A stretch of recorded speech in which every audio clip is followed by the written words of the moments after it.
সুপ্রিয় সুধী, আসসালামু আলাইকুম।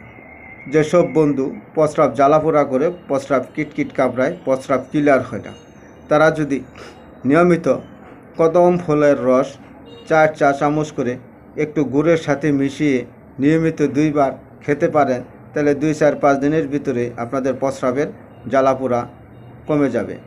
এবং যেসব বন্ধু সেক্স করতে পারেন না, লিঙ্গটা উত্তেজনা হয় না, অথবা উত্তেজনা হলেও কয়েক সেকেন্ডের ভিতরেই বীর্যপাত হয়ে লিঙ্গটা শীতল হয়ে যায়, 50 গ্রাম শুকনা কদম ফল এবং 10 গ্রাম লবঙ্গ, 5 গ্রাম মকরদোষ, এই সবগুলা একত্র করে সুন্দর করে পেস্ট করবেন বা ডাস্ট করবেন।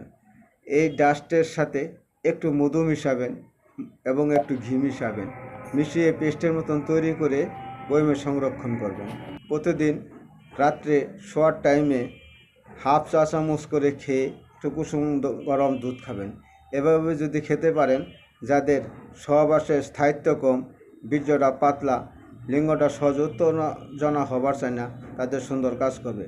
বন্ধু, ভিডিওটা ভালো লাগলে লাইক করবেন, শেয়ার করবেন এবং যারা সাবস্ক্রাইব করেন না তারা সাবস্ক্রাইব করবেন। আসসালামু আলাইকুম ওয়া রাহমাতুল্লাহ।